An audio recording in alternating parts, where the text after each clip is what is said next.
Արմեդիա յութուբյան ալիքում ԱՄՆ գլխավոր լուրերն են, ես եմ Աշաբոյանն եմ, բարև ձեզ։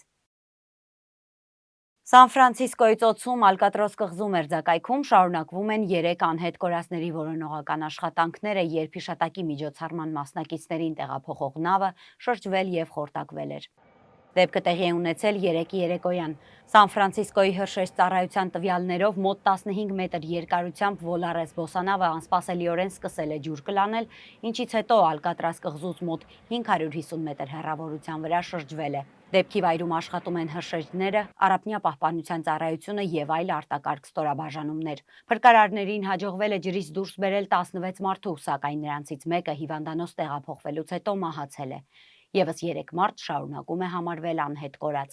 Փրկարարները կիրառում են ջերմային սարքեր, մակընթացության տվյալներ եւ հատուկ համակարգչային մոդելներ անհետ կորածների հնարավոր գտնվելու վայրը ճշտելու համար։ Դեպքի հանգամանքները դեռևս պարզվում են, իսկ իրավապահներն ու ծովային անվտանգության ծառայությունները շարունակում են հետաքննությունը, պարզելու թե ինչն է դարձել նավի խորտակման պատճառը։ Նախագահ Դոնալդ Թրամփը Truth Social-ում գրել է, որ ներգաղթի եւ մաքսային ծառայությունը պետք է շարունակի ճանապարհներին կանգնեցնել ավտոմեքենաները, չնայած վերջին օրերին տեղի ունեցած մահացու միջադեպերին։ Ներքին անվտանգության նախարարությունը նոր ներգաղթային միջոցառումներ էր հայտարարել, երբ Մեյն նահանգի Բիդեֆորդ քաղաքում այսի գործողության ընթացքում մահացու կրակոցից զոհվեց Կոլումբիայի 25-ամյա քաղաքացի Խուան Սեբաստյան Դուրան Գերերոն։ Դեպքը բողոքի ակցիաների ալիք է բարձրացրել երկրի տարբեր շրջաններում։ Դրանից հետո այսին հրահանգվել է ժամանակավորապես դադարեցնել ոչ հրատապ ավտոմեքենաների կանգնեցումների մեծ մասը, մինչև միջադեպի հանգամանքները պարզվեն։ Վերջին շաբաթների ընթացքում սա արդեն 3-րդ մահացու միջադեպն է այսի մասնակցությամբ։ Այս ամսվա սկզբին նմանատիպ դեպքեր էին գրանցվել նաև Թեքսասում եւ Ֆլորիդայում։ Լրացուցիչ քննադատության պատճառ է դարձել այն, որ թե Մեյնի եւ թե Թեքսասի դեպքերի ժամանակ ներգաղթի ծառայության աշխատակիցները մարմնի տեսախցիկներ չեն գրել։ Թեև կոնգրեսն ապրիլին հաստատել էր $20 միլիոն ֆինանսավորում այդ սարքավորումների ձեռքբերման համար, ծրագիրն ամբողջությամբ չի իրականացվել։ Ներքին անվտանգության նախարարության տվյալներով այժմ այսի ստորաբաժանումների ավելի քան կեսն արդեն ստացել է մարմնի տեսախցիկներ, իսկ մնացած ստորաբաժանումները դրանք կստանան առաջիկա 60 օրերի ընթացքում։ Նախագահ Դոնալդ Թրամփը սոցիալական ցանցում գրել է, որ մեքենաների կանգնեցումները այսի ամենակարևոր եւ ամենաարդյունավետ գործիքներից մեկն են հանցագործության դեմ պայքարում եւ դրանցից հրաժարվելը հանցագործների օգտին է։ Գլենդելի քաղաքային խորհրդի հատուկ նիստում քննարկվել է քաղաքի բաց տարածքների բնապահպանության եւ հանգստի գլխավոր հատակագծի թարմացման աշխատանքների ընթացքը։ Սա առաջին համապարփակ վերանայումն է գրեթե 3 տասնամյակից ավելի ժամանակահատվածում։ Քաղաքի պատվերով իրականացվող ուսումնասիրությունը գնահատում է Գլենդելի այգիները, բաց տարածքները, ծառածածկույթը, բնակչության աճի ազդեցությունը, ինչպես նաեւ այն, թե որ թաղամասերում է կանաչ գոտիների եւ հանգստի վայրերի պահանջարկն առավել մեծ։ Մասնագետները նշում են, որ Գլենդելն ունի ավելի քան 6000 ակր բաց տարածք, որոնցից մոտ 286 ակրը զարգացած այգիներ են։ Քննարկման ընթացքում անդրադարձ է կատարվել նաև քաղաքի տարբեր հատվածներում շոգի ազդեցությանը, ծառածածկույթի անհավասար բաշխմանը, բնակչության աճին, ինչպես նաև հաշմանդամություն ունեցող անձանց, տարեցների եւ երեխաների համար ավելի հասանելի ու ներառական հանգստի եւ սպորտային ծրագրերի անհրաժեշտությանը։ Խորհրդի անդամները կոչ են արել ավելի ակտիվ ներգրավել բնակիչների եւ դպրոցական համայնքներին ծրագրի մշակման գործընթացում։ Միաժամանակ քաղաքապետարանը նշել է, որ ուժի մեջ են մտել նաև հանրային մասնակցության նոր կանոններ։ Այսուհետև բնակիչները կարող են քաղաքային խորհրդի նիստերին մասնակցել ոչ միայն դահլիճում, այլև Zoom-ի կամ հեռախոսային կապի միջոցով, իսկ նիստերի օրակարգերն արդեն հասանելի են նաև հայերեն լեզվով։ Ներկայացված հաշվետվությունը տեղեկատվական բնույթ էր կրում եւ քվեարկություն չի անցկացվել։ Ծրագրի նախնական տարբերակը նախատեսվում է հրապարակել այս տարվա աշնանը, իսկ վերջնական ընդունումը նախատեսվում է 2027 թվականի գարնանը։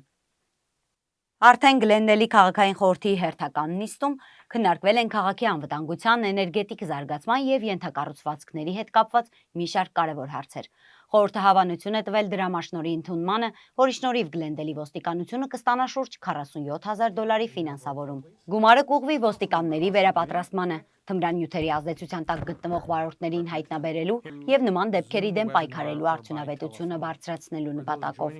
Քաղաքային իշխանությունների խոսքով ծրագրի հիմնական նպատակը ճանապարհային անվտանգության ամրապնդումն է։ Նիստում անդրադարձ է կատարվել նաեւ Glendale Water and Power-ի մաքուր էներգիայի ռազմավարությանը։ Քաղաքային խորհրդի անդամները կոչ են արել արագացնել արևային էներգիայի, էլեկտրաէներգիայի պահեստավորման, վիրտուալ էլեկտրակայանների եւ այլ ժամանակակից տեխնոլոգիաների ներդրումը, որպեսզի Գլենդելը կարողանա հասնել նահանգի սահմանած մաքուր էներգիայի նպատակներին եւ ավելի պատրաստ լինի ապագայի էներգետիկ պահանջներին։ Քննարկվել են նաեւ քաղաքի ֆլոկ տեսախցիկների համակարգը։ Խորհրդի անդամները նշել են, որ ցանկանում են մանրամասն ուսումնասիրել տվյալների պահպանման եւ գաղտնիության ապահովման ընթացակարգերը, համոզվելու, որ քաղաքացիների անձնական տվյալները պաշտպանված են եւ համակարգը կիրառվում է բացառապես հասարակական անվտանգության նպատակներով։ Առանձին ուշադրություն է դարձվել նաև ճանապարհային անվտանգությանը։ Նորընտիր քաղաքային խորհրդի անդամներից մեկը հայտարարել է, որ իր առաջնահերթություններից է Գլենդելի փողոցներն ավելի անվտանգ դարձնելը վարորդների, հետիոտների, հեծանվորդների եւ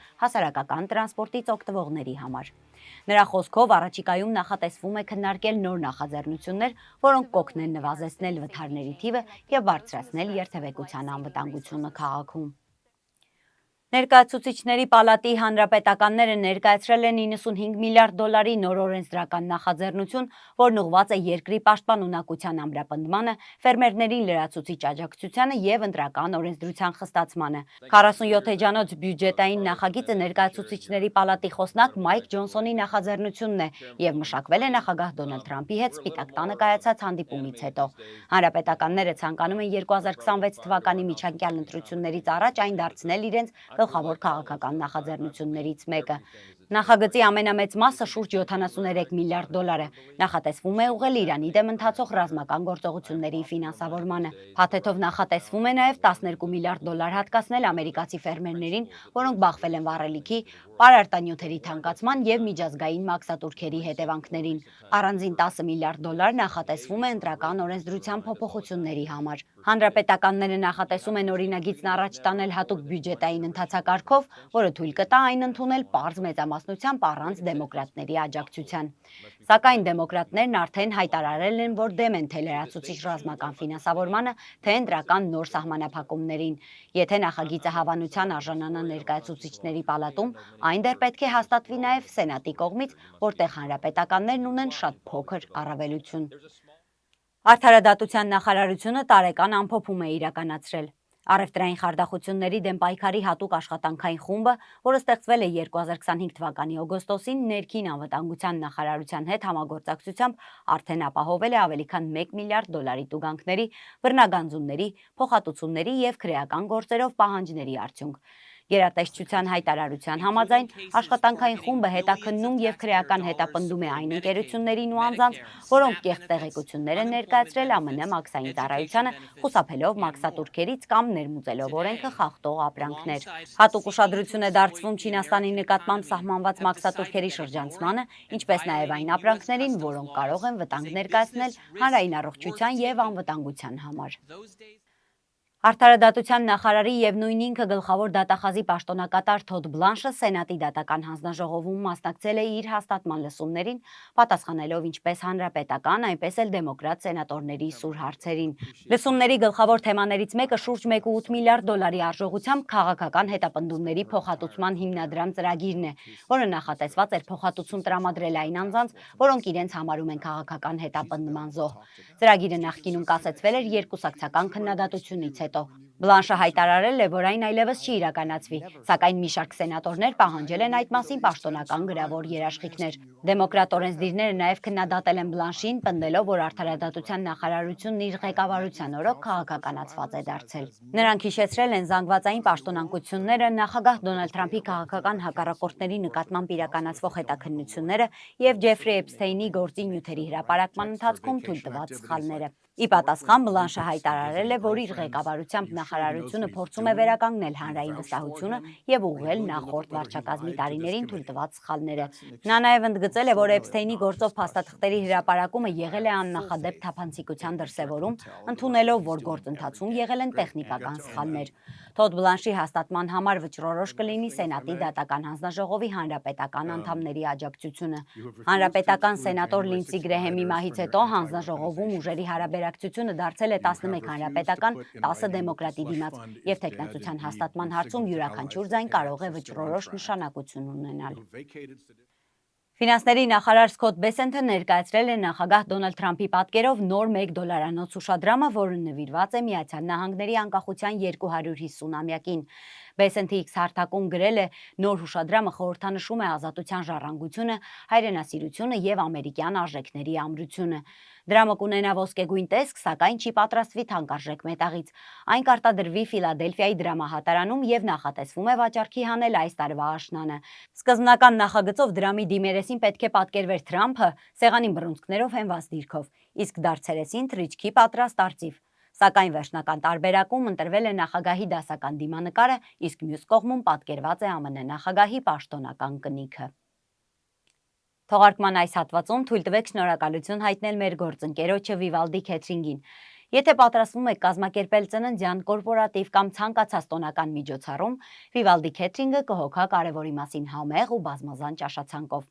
Եվ հաճելի նորություն մեր հետևորդների համար։ Եթե պատվերի ժամանակ նշեք, որ Vivaldi Catering-ի մասին տեղեկացել եք Արմեդիայից, ձեզ սպասվում է հատուկ անակնկալ նվեր։ Պատվերները կարող եք կատարել առցանց կամ զանգահարել 707 771 77 71 հեռախոսահամարով։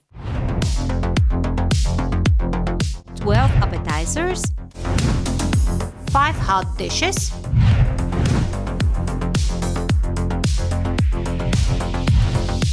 5 sides, $300 for 10 to 12 people.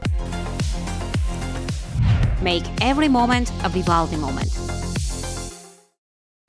Շարունակենք լուրերը։ Միացյալ Նահանգներում հունիս ամսին գնաճը նվազել է սպասվածից ավելի արագ, սակայն տնտեսագետները զգուշացնում են, որ այդ միտումը կարող է կարճատև լինել։ Աշխատանքի նախարարության հրապարակած տվյալների համաձայն սպառողական գների ինդեքսը հունիսին տարեկան կտրվածքով աճել է 3.5%-ով, ինչը զգալի նվազում է մայիսի ցուցանիշների համեմատ եւ ավելի ցածր է, քան կանխատեսում էին տնտեսագետները։ Գնաճի դանդաղման հիմնական պատճառը էներգակիրների գների անկումն է։ Հունիսին էներգիայի գները նվազել են ավելի քան 5.5%-ով։ Այդ նվազումը հիմնականում պայմանավորված է ԱՄՆ-ի եւ Իրանի միջև անցած ամիս ձեռք բերված փխրուն հրադադարով։ Սակայն հուլիսին իրավիճակը փոխվել է։ Մերձավոր Արևելքում լարվածության նոր սրման հետևանքով նավթի գները կրկին բարձրացել են, հասնելով վերջին 4 շաբաթվա ամենաբարձր մակարդակին, ինչը կարող է առաջիկա ամիսներին նորից արագացնել գնաճը։ Եթե հաշվարկից բացառվեն էներգիայի եւ սննդամթերքի փոփոխական գները, ապա այսպես կոչված հիմնական գնաճը հունիսին կազմել է 2.6%։ Դաշնային պահուստային համակարգի նախագահ Քևին Ուոլշը կոնգրեսում հայտարարել է, որ կենտրոնական բանկը շարունակում է հավատարիմ մնալ 2%-ի գնաճային նպատակին։ Նրա խոսքով միջազգային հակամարտությունները կարող են ազդել գների վրա, սակայն դաշնային պահուստային համակարգը շարունակելու է իր քաղաքականությունը գնաճը վերահսկելի մակարդակի վերադարձնելու համար։ Աշխարհի ամենախոշոր եւ ամենալավ պահպանված տիրոնազավր Ռեքսի բրածոներից մեկը Նյու Յորքում կայացած Սոթբիս աճուրդում վաճառվել է $51 միլիոն, սահմանելով նոր համաշխարհային ռեկորդ։ Գրեթե 70 միլիոն տարվա վաղեմություն ունեցող դինոզավրի կմախքը, որը ստացել է Գաս անունը, դարձել է երբևէ աճուրդում վաճառված ամենաթանկ դինոզավրի բրածոն։ Այն գերազանցել է նախորդ ռեկորդները, շրջանցելով թե 2024 թվականի Apex ստեգոզավրի բրածոյի գինը, որը վաճառվել էր մոտ $45 միլիոն, եւ թե Ստան անունով T-Rex-ի կմախքը, որը 2020 թվականին վաճառվել էր մոտ $32 միլիոն։ Գասը հայտնաբերվել է 2021 թվականին հարավային Դակոտայի ռանչոներից մեկում։ Այն մոտ 61%-ով ամբողջական է, ունի բացառիկ լավ պահպանված գանք, հզորատամներ եւ մի շարք հազվադեպ պահպանված ոսկորներ։ Կմախքի բարձրությունը կազմում է 3.8 մետր, իսկ երկարությունը 11.5 մետր։ Այսօր այսքանը, շնորհակալ եմ ուշադրության համար, ես Էմմա Շաբոյանն եմ, մի մոռացեք բաժանորդագրվել մեր ալիքին, հավանել մեր տեսանյութերը եւ թողնել ձեր մեկնաբանությունները։ Դա մեզ համար շատ կարեւոր է։ Ցտեսություն։